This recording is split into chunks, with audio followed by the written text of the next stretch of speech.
Prime Minister Modi today took potshots at the Congress, saying that many more meltdowns from the opposition were on the anvil. This suspense mounts over who will be the chief ministers of the three BJP-won states. I'm Barkha Dutt, here with the Mojo Story, our special analysis on the aftermath of the big BJP wins in North India and the Telangana win for the Congress continue.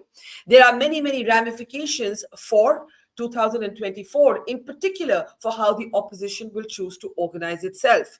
The Prime Minister today, retweeting a post by an India Today journalist, Shiv Arur, said that there would be many more quote-unquote meltdowns that could be expected from the opposition, an opposition that he accused of arrogance, ignorance, and pessimism. The Prime Minister's swipes come even as the BJP tweeted saying, "Where is Rahul Gandhi hiding?" And they come even as suspense mounts over who will be the chief ministers in the three states that the BJP has won: Rajasthan, Madhya Pradesh, and Chhattisgarh. There have been different kinds of shows of strength by some of the contenders, except for Shivraj Singh Chouhan, who released a message saying he's not a contender for chief minister. Vasundhara Raje displayed a show of strength. Revanth Reddy's supporters displayed a show of strength. Revanth Reddy's name has now been finalized as expected to be the chief minister of Telangana. But what will happen in the BJP-led states? Or are Modi and Shah going to fashion a new BJP, a post-Vajpayee BJP? A lot to talk about here on a day when the Prime Minister leads from the front and taking a swipe at the opposition and its quote-unquote meltdowns. Let's introduce a very special panel of commentators and experts today, all of whom who have spent a lifetime covering politics, including this election. Let me introduce first up Amitabh Tiwari, who's a well-known political analyst and columnist. It's good to see you, Amitabh. Also joining us is Sandeep Ghosh, political analyst and commentator. Also joining us is Ashutosh, who has been in politics and in journalism and has the unique vantage of both perspectives. Also joining us is Saba Naqvi, who's been traveling on the ground through these elections to give us a more granular perspective. Thank you, Saba. And also joining us is Shivraj, political analyst and someone who also runs own YouTube channel. I want to start with first comments on the Prime Minister's tweet. He was reposting Shiv Arur, an India Today television anchor who had done a very sort of strong take on what he called the meltdowns of the opposition ecosystem.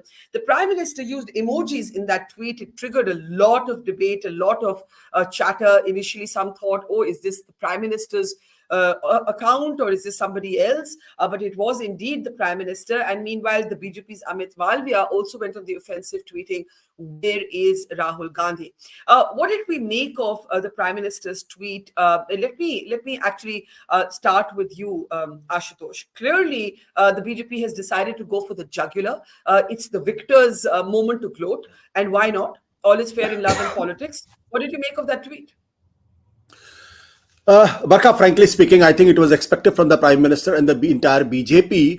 I call it the psychological warfare. The Prime Minister, before entering into any war and any battle, he starts with the psychological warfare, and he knows that 2024 is not going to be as easy as everybody is predicting as it was in 2019. 2024. You're still saying that despite these wins. 100%. There is no doubt about it. I'm not the one who rushes to any inferences or any conclusion or any results, and I'm not going to make anything which can gladden the heart of the BJP and their supporter. The fact of the matter is that the Prime Minister, he's the first Prime Minister in India who uses all tools of aggression, and it starts with psychological warfare.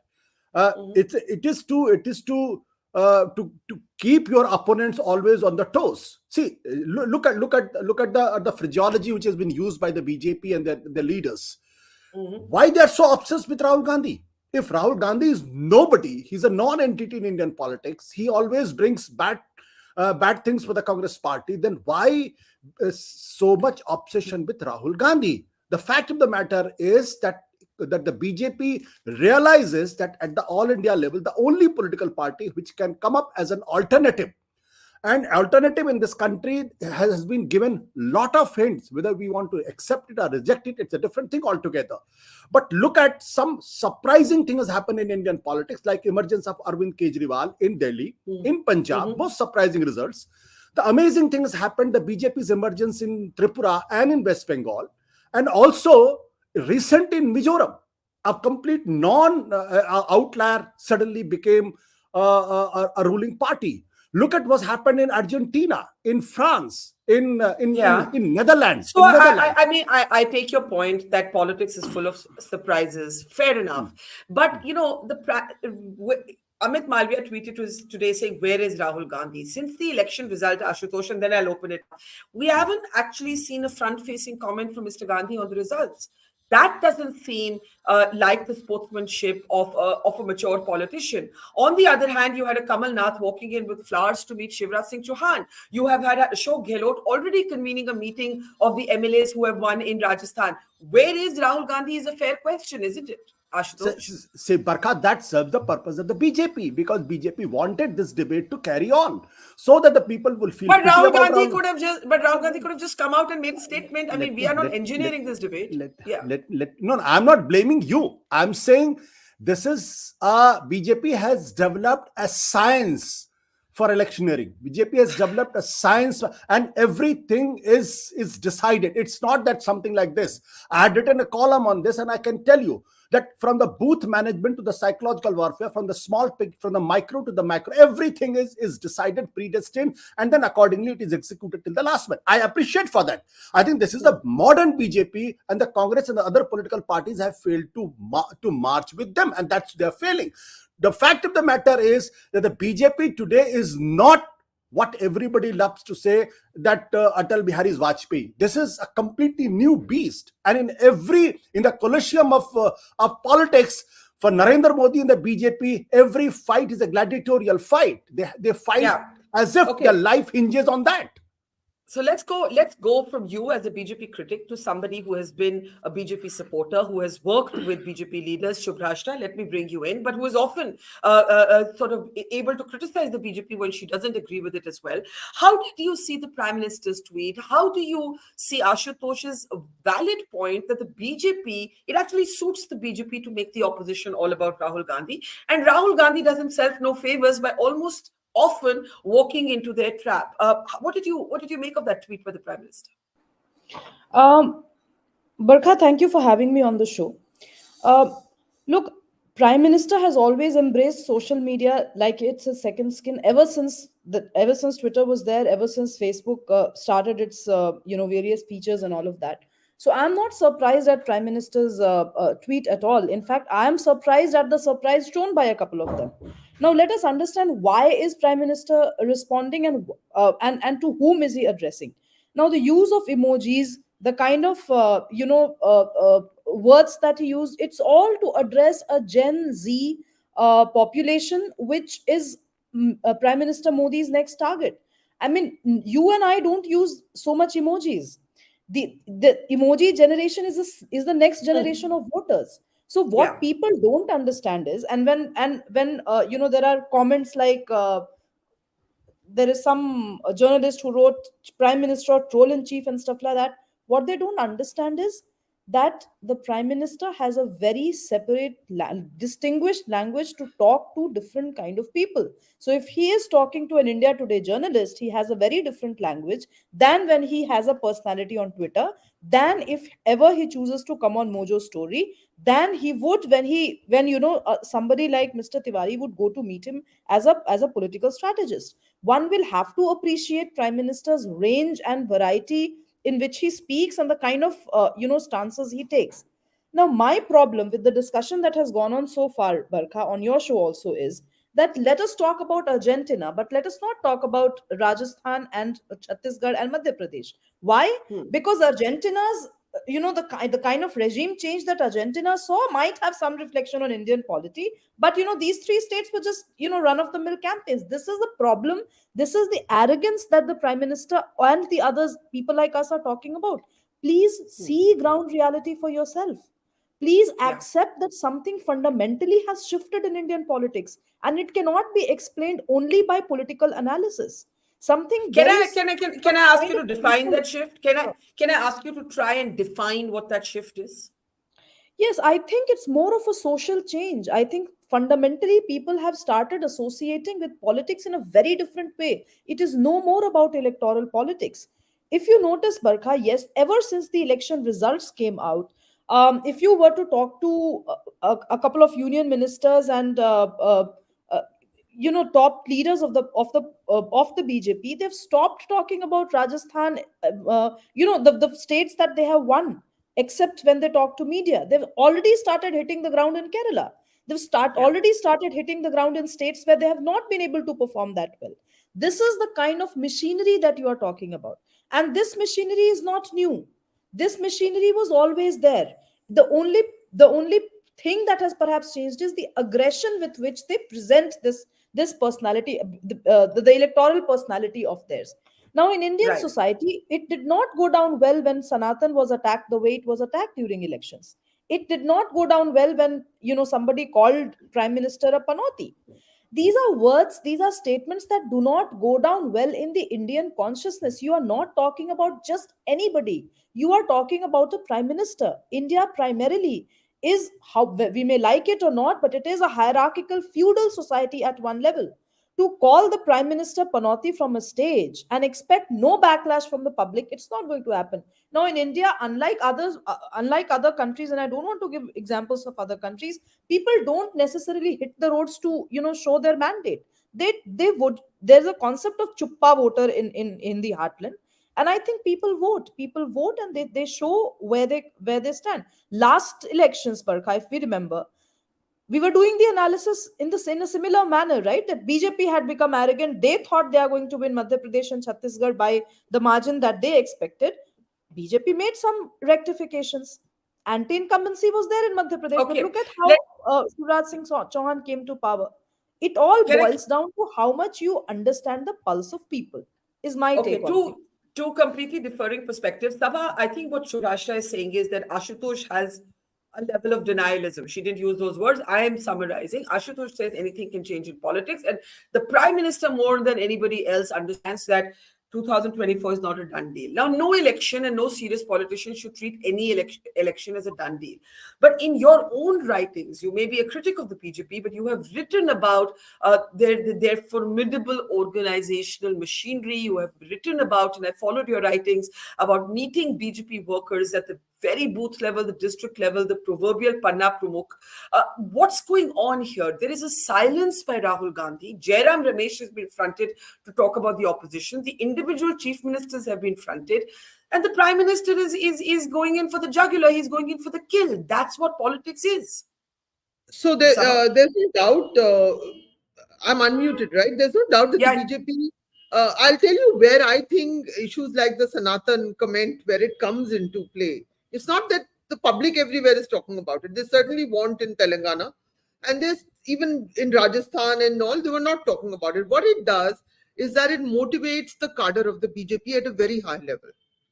It motivates them a lot, this Hmm. kind of and so there's one more thing. So to that extent, there's no denying that the BJP has a formidable, highly motivated cadre which does the last mile connectivity, which can take victory out of the jaws of defeat, and the reverse can happen to the Congress. But I would like to digress a little bit. I think something very potentially good has happened to the Congress, Hmm. and let me explain how. I'm not saying that they're going to go ahead. They have got two completely useless characters who represent the old guard, corrupt, uh, and sort of entitled politicians who do not stand for anything. Who And are I these? speak and I speak of Kamalnath and Bhupesh Baghel. They have a chance Hmm. to get rid of this old baggage. Now, what was the problem with Baghel? Let me tell you this. And I don't think the pollsters picked it up because they do not actually travel to tribal areas. I wrote about, I didn't think they would face a rout, but I said they're underperforming in Adivasi areas because I've traveled to those areas in the past and I know there is nothing that he did. There is nothing. He was relying on his backward caste vote sitting there. This is a state which has a 32% tribal population.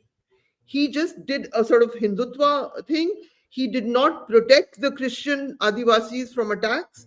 There's a PESA, which is a complicated issue to explain. They did not even put the rules out for it. till I think 2022, and even then they were diluted, which is supposed to give a lot of autonomy to Adivasi councils. Number one, Bhupesh Baghel is a classic politician, and from the time I covered the last campaign extensively, when he was coming in, there was videos coming out about rivals within the Congress. This in that is there's one Bastar area and there's one other area. So you had a very classic politician. People amass. I am not saying anything. I don't know about Mahadev app or anything, but these are those classical crony politicians who actually don't wish to do anything for people. They wish to manage the people to their advantage. Okay, what is Kamal Nath? Kamal Nath is sitting there. He has years. Everybody knows he's been one of the traditional money bags of the Congress. He represents nothing but himself. Now, where did the Congress succeed and where did it fail? Basically, they succeeded in Karnataka and they succeeded in Telangana. These are both states where a team which has joined the Congress now came out with a certain pattern which is pro people. They went with guarantee cards. They did that in Telangana. The GS story is saying it. They went to people. It creates a cadre. These guys refused to have anything to do with anyone. They thought they had it figured out. Let me show you some data. I've just got it out of Rajasthan. Should I tell you how many? They were told to change MLAs. Gehlot is still not as bad as these two figures. Okay, Gehlot was just paranoid that Sachin is going to replace him. Okay, but he's not innately. These are venal characters which emerge in Indian politics. They're just these old politicians. I'm sorry. They work for no one, but to stay in power, they represent nothing. In comparison to that, Shivraj Singh Chouhan, there was incumbency against him, but he's done things in the agriculture sector. We have to have our eyes open to realize who can do what. There are a lot of corruption. But Sabha, you're saying that today, but the Congress narrative presented Kamal Nath and Bhupesh Baghel as their best bets for Madhya Pradesh and Chhattisgarh. Yeah, I was saying it even on the day of the exit poll, by the way, about Kamal Nath. I said it on TV. I don't care. I'm not winning. This is my opinion of him. He kept out. He didn't even put Digvijay on the posters. He spoke rudely about Akhilesh Yadav. Now, hypothetically, had there been a joint campaign, they claim to have done India. Let's say Akhilesh would have been there. Let's say even Arvind would have been there. These are younger guys. Let's say you had presented a joint campaign. Do you think it might not have been different? So who takes the blame? Okay, hang on. I have to open this to Sandeep and Amitabh. I think everyone should take the blame. I think Congress should get rid of these guys and just get rid of them and speak the talk. You keep talking about such lofty things. The Congress needs to stop. You talk about lofty things, but look at the people who are on the ground. Ashok Gehlot still did not fare so badly. Actually, the strike rate of the Congress in Rajasthan, the data shows you this was better than the strike rate of the Congress in Madhya Pradesh. Okay, Sandeep, you're smiling. For once, you might be in agreement with Sabha. I'm wondering. Sandeep Ghosh. No, I don't know what we're discussing. We moved topics. Commenting on Sabha, I don't think Bhupesh Baghel is of the Kamal Nath and Gehlot mode. They've been around since Sanjay Gandhi's time. And Bhupesh Baghel yesterday was also one of the new rising stars. Everybody was saying, that's the future of Congress. These are the new leaders who are going to come up. And he was the hero who went to Assam to fight the election. He was fronting at various places. The Congress's problem is why they can't do without these people. DK Shivkumar, Baghel, Kamal Nath, Gehlot, despite the thing is because they are the cash machines. Okay, without them, how will they operate? So they have to tolerate them because that's how they are. And if today also, despite all these problems, if they're giving Revanth Reddy the chief ministership of Andhra, it's because he's DK Shivkumar's candidate. Telangana is because of he's DK Shivkumar's candidate, and if they cannot afford to antagonize him. So that's a separate story. Everybody is cursing Kamal Nath. I hold no beef for him. I'm no admirer, apart from the fact that he is also from Calcutta and the rest of it. But, without Kamal Nath, whom did they have in Madhya Pradesh? Even the 66 seats, you think a Digvijay Singh could have got it for them? Name any other leader. Only person who could have done something was Scindia, whom they booted out of the party or made it a situation when he had to leave the party. So who do they have over there? Everybody, Sachin Pilot is everybody's darling in Lutyens. But would Sachin Pilot be able to swing Rajasthan for them? People don't even know the reality. even his own popularity. If his popularity was so good, why did he have to go to Tong and not fight from his own home region? People, what are, his. So those are, I think, we are now getting into a situation because they have lost. But the earlier point which you have started with, Barkha, Yeah, I want to BJP. come back to that. I want to come back to the Prime Minister's tweet, Yeah. as well So as the two perspectives of Ashutosh and Shivraj. yeah. So What? first point is BJP would have had their line ready whether they won or lost. If they lost, Modi would have had his lines ready. If now that they have won, he has his lines ready. Congress is today in disarray. They don't even know how to react because they had assumed they were sweeping all these states. It will be at least 3:1, if not 4:0. So today they don't even have a cogent answer or cogent reaction to offer. And you're surprised about Rahul Gandhi? That's not a surprise. And the why Mr. Modi or Amit Malviya would have taken a swipe is Mr. Modi went for a day, morning, evening, day trip to the Gulf for this conference. As soon as he went, people said, Acha, a prime minister, to as soon as things happen, he travels abroad. He has gone on work. The day he came back, even before the results, they, as you said, they started taking a new tack. That day, all their MPs, ministers were talking about this Vikshit Bharat and all those, the whole beneficiaries. They were already on that job. Whereas here, I think people were preparing for all the swearing-in ceremony. Suddenly, they have nothing to do. Where will they go for the swearing-in ceremony? So they are at a loss. So I don't blame Rahul Gandhi for taking off abroad because he is also at a loose end. Now, what Subhrashta said is very, very important. And these are things where people underestimate Mr. Modi. Mr. Modi can speak in the same vein about deep fake, AI, and all of that, even in that conference, and he can relate to that crowd. And what is Rahul Gandhi, the so-called young leader, speaking? He's speaking in languages of what his grandmother or used to speak in of that. By the way, you said Rahul Gandhi is abroad. Do you know something we don't? No, I'm saying no. They said he's on the way abroad or something. I didn't say he has gone abroad. So if he is going abroad, is what they what the people are saying. I wouldn't mind. If he had nothing to do, if I also didn't have anything to do for the next 10 days, I might have decided to take. But see, there is an India meeting. Yeah, he's going to probably be there tomorrow. Yeah, there's an India Alliance meeting. Yeah, exactly. There's an India meeting, so regardless of what you might think, I think but he didn't come for the opposition meeting which happened in Kharge's room yesterday. I think it's a fair point. Anyway, that's not a point. The last point is, on a slightly lighter note, Mr. Modi is also entitled to having a little bit of fun at the end of a hectic campaign for so many. So if he likes to make a tweet with some emojis, why deny him that? Yeah, he has earned it. But I think we should look at it also as a kind of what Shivraj references political communication. Ashutosh saw it as a politician who knows nothing can be taken for granted. Amitabh, how did you see it? See, of course, it's part of the larger political communication. You have to have a different set of message for different kind of audience. You cannot have a singular message for the same set of for different kind of audience. So he has established a connect with the youth. The youth are 18 to 35 year age, are almost 50% of the population. Then you need to speak in the language, because once he has spoken in the language, you will see the youth coming on that tweet, retweeting, sharing, commenting, so that the engagement rate of that communication or that tweet particularly increases. So see, what has happened here is that the Congress party has a tried and tested formula against the BJP. They won so many states with a combined leadership. Himachal and Karnataka being recent examples. Even 2018, they won under combined leadership. There was no CM phase. Telangana, they have won under combined leadership. But they've changed the strategy in the 3 states. I don't know why. That's number 1.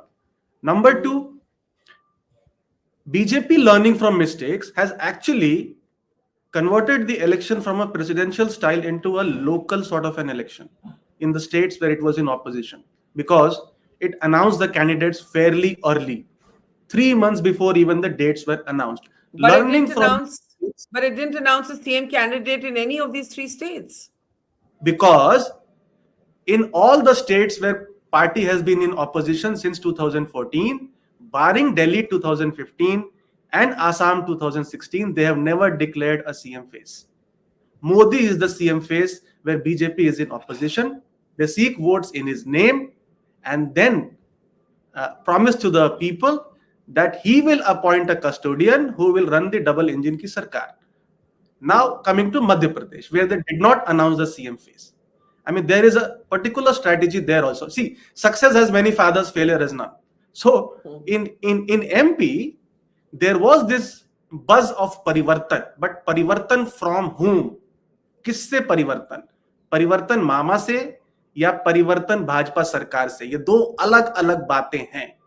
There were a lot of BJP voters who do not want to see Shivraj as CM because of the fatigue factor, because they have been seeing him because of the same old tactics, etc.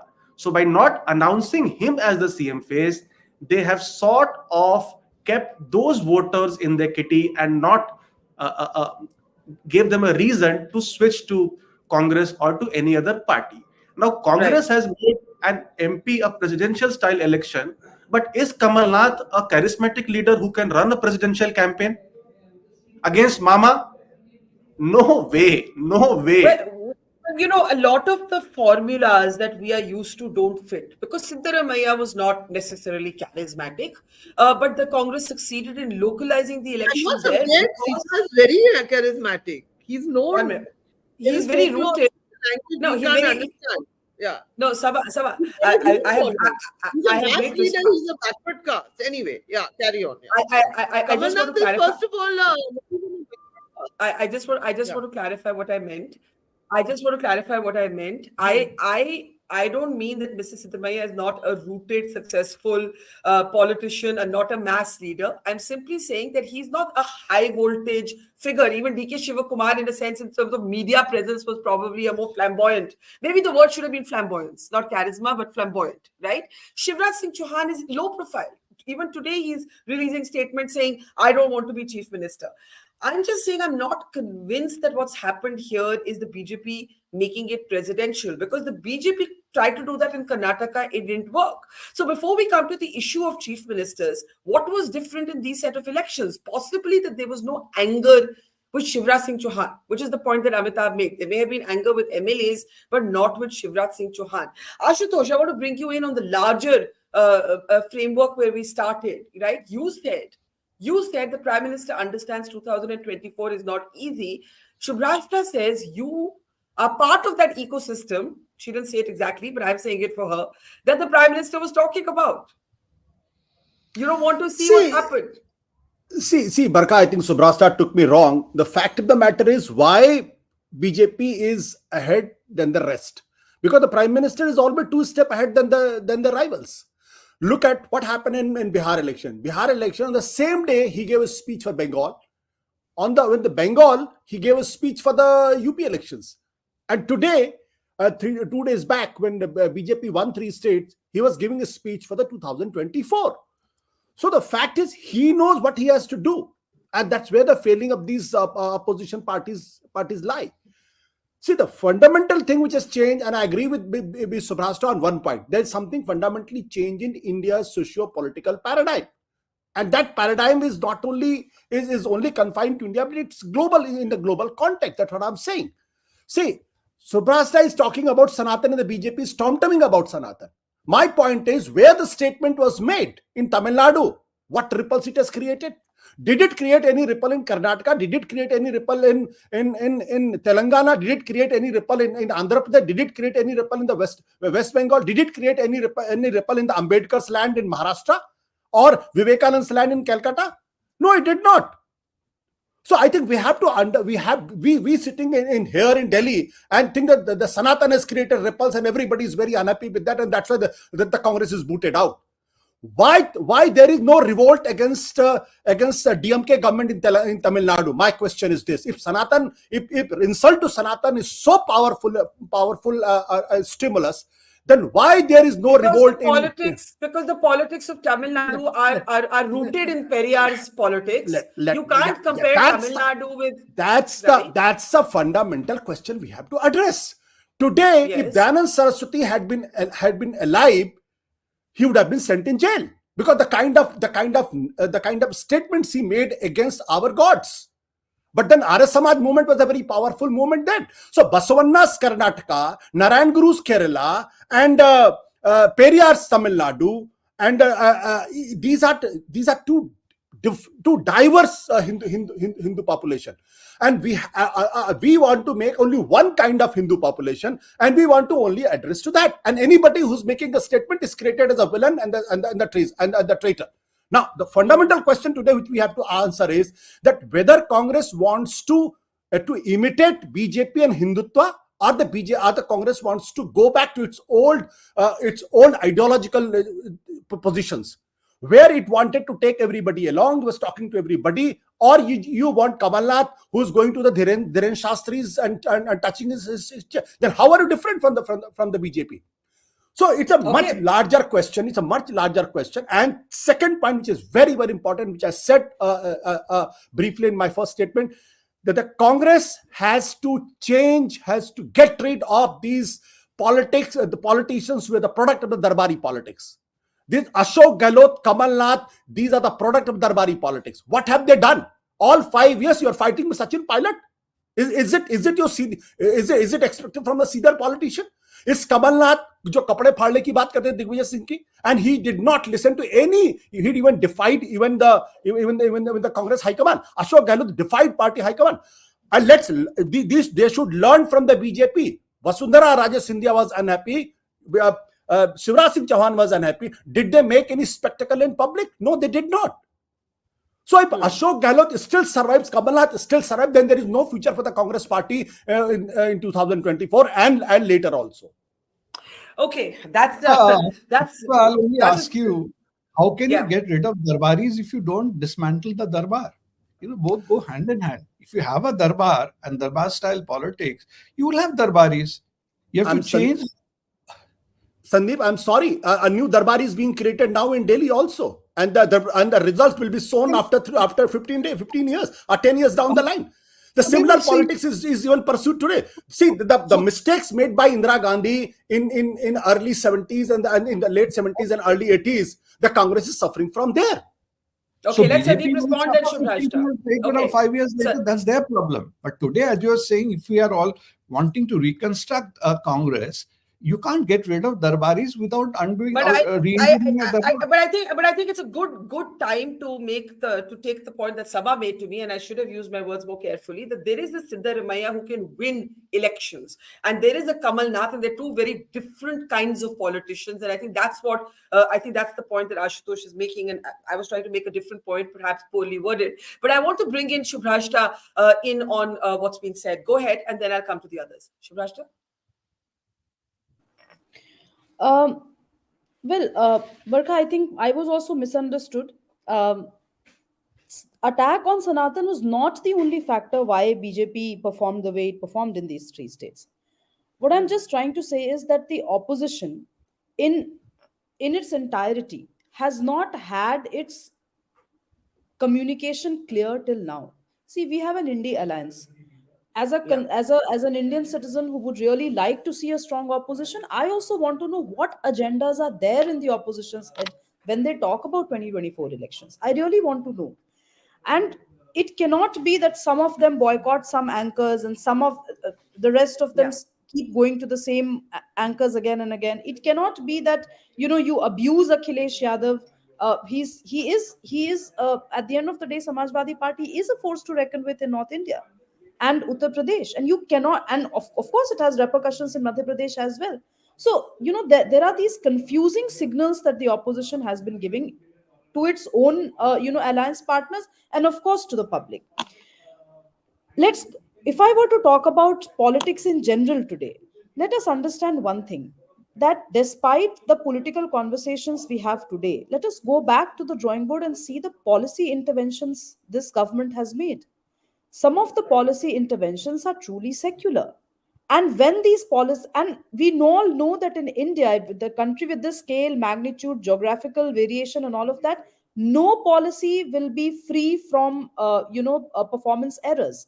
But have we seen the opposition ever write a well researched white paper, come up with a white paper to talk about the shortcomings of these policies, and then start a public campaign against it. What do we see the opposition doing? We see them talking about caste surveys and caste censuses. Now, why don't we realize, as I said, that this fundamental shift that I'm talking about in the socio-political fabric of the nation has to do exactly with these issues. We no longer can rely on 1990s mandal politics, for God's sake. In Bihar, when the Bihar BJP came forward and supported the caste census, there were people outside of Bihar, from Bihar, who did not like this. There are so many conservative Indian, people who believe in India, conservative politics, people like us who will never support things like caste census. The So opposition there are, has been. Sure, yeah. sorry, yeah. No, I was just No, going to please take your point. No, as you were speaking, we just got an update from Parliament that a DMK MP speaking in Parliament said the people of this country should think that the power of the BJP is only in winning elections in the heartland states of Hindi, what we generally call the Gau Mutra states. Now, I brought this up for you, Sabha, because the India Alliance or the India Alliance, whatever you choose to call it, meets on Wednesday. The allies are furious. You have, sorry, does anyone want to come in on? Yeah, Barkha, just a small point, about this caste census thing. I think Yeah. again we are living in denial. If we have become so caste neutral, why we carries this vestige called caste surname? Everybody carries that caste surname. Why? Just remove it. You look at the matrimonials everywhere. This and everybody is saying I belong to this, and only married to this. This caste is a reality. Shivraj. Barkha, to say that caste is a There is a reality and to assume that this reality will have political repercussions like the opposition wants people to have political repercussions are two completely different issues. People like you, people like Ashutosh, people like I, we don't use surname, but that doesn't change fundamentally anything about a collective in general.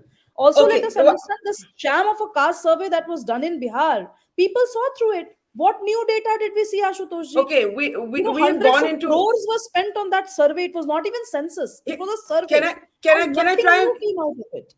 okay, there are many subjects that we have got into, and I want to maybe try and put them under one framing. And Sabha, my question to you was going to be, there is an ideological dissonance in the politics of the DMK and the politics of the Congress as it might seek to practice those in other parts of India. The allies are also furious. You had Omar Abdullah go on record to say कि आपको 3 महीने बाद allies याद आए हैं, India Alliance याद आया है. You have Akhilesh saying Congress तो चालू party है. This fate of the India Alliance, and then I do have to move to a little bit of on who will be the chief ministers we think. But Sabha, just on the fate of the India Alliance. So, Barkha, I think the Congress, another perverse thing is that the Congress arrogance, they cannot be arrogant any longer. Because if you look at the data, I agree, to be in opposition, you need a strong central party. But if you look at the record, it is regional parties which succeed in defeating the Congress, BJP, not the Congress. That's also the data. That the data will show you that. So the Congress has made them furious. There is no doubt.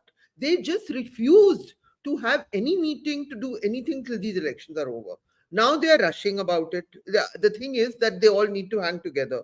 So let's say, I mean, because I have to write on these subjects, so I keep in touch with people.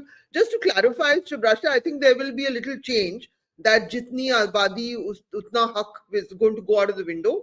But the slogan that will likely to remain is कि बात से डरते हो, गिनती क्यों नहीं करते हो. That will remain. I mean, there's already some rethinking and, and calibration on certain things. So there will be people are going to show up, some of them. Let's see if Akhilesh comes, but many of them will show up. I think DMK has created a problem. I don't think Sanatan is an issue with the public, but it is certainly an issue that drives the cadre. And it's just unnecessary in the Hindi, in our part of the world. It's an issue which just doesn't have the resonance. Caste, they have to. Rahul Gandhi should not be talking about caste. He's entitled. Those are from a high caste. They have to also have platforms to talk about caste. No, Amitabh, they are saying the regional parties will talk about caste, not Rahul Gandhi. There is something odd about a Jane Daru Brahmin, which he once called himself, talking about caste. So these are inputs which I'm getting for my future writing.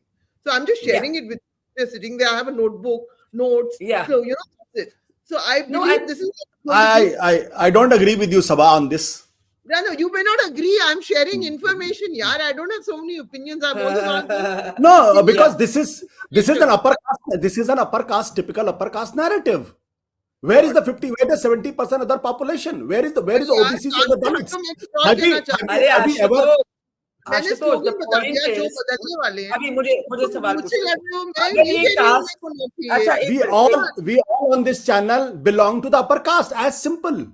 Where is the other diverse opinion on this subject? Ashutosh, What is the point? Ashutosh, He was saying we don't. Ashutosh, 1 minute. This program was not meant to be about the caste census. Otherwise, I would Okay, have so now certainly you ensured, now you can get to the pictures, I yeah. would have certainly ensured more diversity. I promise you that. Let's. But your not- point is taken. But let's go to Amitabh. Let's go to Amitabh. Here is the elephant in the room.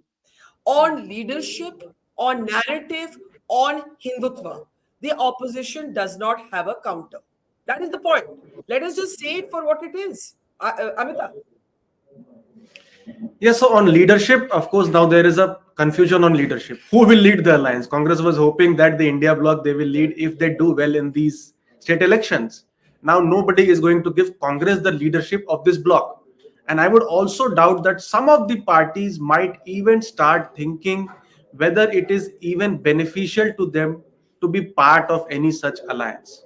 Aam Aadmi Party, DMK, and even TMC for that matter. That's number one. Now the narratives which the Congress party has been propagating more or less have failed in these elections, caste census being the number one. Jiski jati utna hak. The second is they have focused a lot on crony capitalism, which very few people in this country understand, and it's a global issue. It's no longer or not only an India specific issue. Economy is the pain point. Where they have focused on the economy, they have won, which is Telangana. Despite the state being one of the highest per capita state incomes, the party has defeated BRS, which has delivered on its promises. Yeah. So now see this 65 seats, these three states have a lot of significance. People are saying that anyways, last time BJP won 62 and the Congress had won only 3. This gives a signal that the Congress cannot defeat BJP in the 200 odd 1-to-1 contest where the regional parties have no role, practically no role. That's number one. Number two, BJP sniffs a chance to create a history of records here. Modi is a man of records. Now the 414 number is the target now, I'm telling you. Mission 144, which is tough seats of BJP, which they've never won. The party has been working for the last 1 year. And you will see many Eknath Shindes and Ajit Pawars in regional parties who will see that there is perhaps a future in the BJP, or who might be feeling suffocated in the regional parties, because a lot of regional parties are also going through power transition. And that is probably going to happen in the next 3 to 4 months, wherein we could even see some India partners who are probably sitting with Khadge or other opposition blocs could even think of switching to the NDA, including the non-aligned parties. Yeah. Okay. All important points. I contradict Amitabh on this because I have information to the contrary.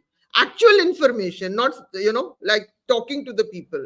AAP is desperate for an alliance. Desperate in Delhi. Okay, so they are going to show up. They are going to be there. They are going to be desperate. There is also some details about why they fought in certain seats, which I don't want to get into now. TMC. I mean, everyone speaks to the TMC. All of us do. They are there. They were the first one to go and give a earful to Mallikarjun Kharge. They're very much there. But Mamta said, I don't even know about this meeting. She actually says they didn't call her. They're so pissed off because she's offered them 2 seats for 2-3 months. Okay, guys, can I? Very pissed off. Okay, because news is happening so fast, we've not been able to get to the chief ministers. But in Parliament, I want to play out the statement which exposes the ideological chaos within the opposition alliance, even within. Yes, even within Tamil Nadu, Karthi Chidambaram, an ally of Congress is the ally of the DMK in Tamil Nadu, asking for an apology for this statement made from the floor of the House, amplifying the North-South debate just moments ago. Listen in. So that is the main reason that the people of this country should think that the power of this BJP is only winning elections and mainly in the heartland states of Hindi and what we generally call as the Gomutra states. You cannot come to South India. You see all the results of what happens in Tamil Nadu, Kerala, Andhra, Telangana and Karnataka. We are very strong over there. So we will not be surprised if you have an option of converting all these states also into union territory so that you can come into indirect power of coming and having, because you can never dream of setting foot over there and taking control of all these southern states. So having the reservation bill into confidence. So we should first look into the history. So, Sandeep, Karti was among those who actually spoke about a South-North divide. Today, he's asking for an apology. The Congress is obviously perhaps defensive now. Karti on his own, I think he sometimes he's not really speaking for the Congress. I think he also does to some extent speak as his own man. So I don't think he's doing that because he's also looks at his own future. He's got a longer runway than even his father. So I think I've seen him. Sometimes he falls in line, but sometimes, say, he was the guy who really batted for Shashi Tharoor, absolutely, quite openly. So he does some of it. So I think this is a sensible statement. But how Congress will react on it as an organization would be more important. But if they think just one statement by Karti and they're going to hang their coat on it and say, yeah, we have condemned it, I don't think that's going to work. Since you've given me an opportunity, I'd like to react to one thing which Ashutosh said right in the beginning about why is BJP obsessed with Rahul Gandhi. I think if Rahul Gandhi didn't exist, they would have to invent a Rahul Gandhi. It comes from the fact that if BJP wants to have a presidential kind of a candidate, you have to have an opponent, single opponent, whom you project as the foil or the opponent there. You cannot really have a presidential thing with 28 other statewide leaders. So to that extent, I think Congress plays very well into the BJP's game plan or plays script, because they want to project themselves also as a national alternative. Given half a chance, they want to project Rahul Gandhi is Desh ka what they say, Desh ka neta or Jan neta ho gaya abhi and everything. They try to project him as the opposition of Modi, and that suits them great.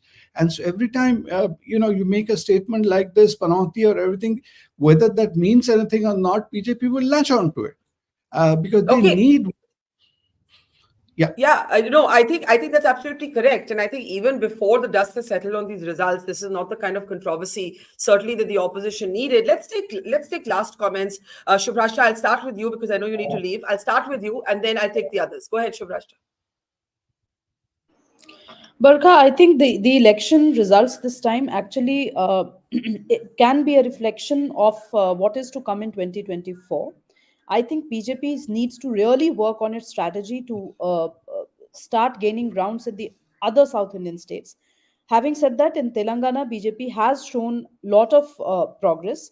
I wouldn't say that there was no progress done and there was no strategy at all. But I think they really need to start focusing on states after states in the south of India, because this whole north-south divide, useless controversy that is there because BJP does not have a presence, and they feel that by creating this kind of a controversy, they might be able to ward off the BJP, so as to say. That is point number one. Point number two, with respect to regional politics in North India, I think Congress has had a very sharp strategy. Unlike most people, I believe that Congress really wants regional parties regional parties to not have any say in the larger Indie alliance, and which is why winning Telangana for Congress might seem like a huge negotiating chip for the party. I don't know if the regional parties in the north, in the northern side of India, will really bow down to Congress's pressure. This is where I think most of the interesting aspects of political happenings in the coming few months would come from. These are my final comments, and I do believe, having said that, I believe in the collective wisdom of people. All said and done, at the end of the day, we are in a democracy, and numbers is what matters the most. Okay, Shivraj, chances by the end of Okay, thanks. We let you go. Quick last comments from everybody else. We haven't spoken at all about what's happening with the whole sort of decision on Chief Minister making. Shivraj Singh Chouhan releasing a statement today saying, "मैं तो party का कार्यकर्ता हूँ, मैं तो बनना भी नहीं चाहता मुख्यमंत्री, मैं तो था ही नहीं रेस में." Sabha contrasting that with Vasundhara's muscle flex, dialing over 60 MLAs. How do you read it? Who has more chances of actually So, look, becoming Chief we Minister? all know. So clearly, first of all, Narendra Modi, the era of Modi. You must remember the Congress used to go around. It started off in Karnataka saying Congress ki guarantee, right? They gave a card to workers and all that. Yeah, When yeah, workers yeah. went. It's become Modi ki guarantee, even though there is a Sangh Parivar, there is a Bharatiya Janata Party, there are state leaders, Modi ki guarantee. So it's a very classic kind of authoritarian kind of a figure. Popular or not is not the point. This is not an editorial comment. This is an observation. Now, but the catch here is, I'll tell you what the catch is. The catch is, in a few months, you have a Lok Sabha election. You don't want the same people. Shivraj might be anything. He's ruled for 20 years. He's a backward caste leader. You can deny him because it is known Modi would not like anyone to have 25 years as a chief minister while he, Narendra Modi, had 13, 14 years, right? To go down in the annals of the history of the Bharatiya Janata Party. Everyone knows he doesn't like Vasundhara because in the national executive of those days, when I used to cover the party daily, she used to get very uppity because he got so much bhav within the BJP thing. And she'd say, Ek Mukhyamantri ko itna samay mila, hame kyun nahi mil raha, that kind of stuff she used to do. Right. And so one knows he doesn't like her. But the catch is, if you've noticed what has happened in Karnataka, at the end of it, after sidelining Yedurappa, who brings in a whole caste, losing the They state, brought they've his gone son. back to son, Vijendra. They've gone Yeah. back to Vijendra. So the risk is, it is a decision. It is true that Modi may choose Dalit, let's say Meghwal here, find a Adivasi for Chhattisgarh, tribal there. They may do that. Of course, we'll have the entire media saying genius, full representation of people. But you have to watch out for those who can damage you in the Lok Sabha. I am sure a Vasundhara and certainly a Shivraj can create some damage very quietly in a few seats. And Okay. Let's see what happens. The game is over. The Congress has had vote shares in these places. Now they're thinking of getting rid of the old guards and focusing on certain seats in the state. Because if you convert the vote shares, it's 39 to 41, stuff like that, right? In Rajasthan. In Madhya Pradesh, the gap is very large. Yeah, but the Congress is also being the Congress is also, with respect, being very contradictory, questioning the EVM. Some of them are questioning the EVMs. On the other hand, they're saying hamare vote zyada hai BJP se. But to come back to the chief ministers, quick takes, guys. We have just a minute left, so please make your comments brief. Amitabh. I think in MP it is largely, in my opinion, going to be continuity, keeping the Lok Sabha elections in mind, because it's a one seat by seat election and they have a larger target in mind. In Rajasthan, it is again likely to be Vasundhara because the women factor. In the three states, they are likely to appoint a woman as a CM or a deputy CM. So Vasundhara has the edge there. Maybe they could be replaced or moved to the center after they win the Lok Sabha elections. And in Chhattisgarh, it is likely to be a CM plus 2 or 3 deputy CMs, where a scheduled tribe deputy CM or a CM cannot be ruled out. Okay. Sandeep? This chief minister selection will be keeping 2024 in mind, but in two ways. One is the damage control or potential damage control bit.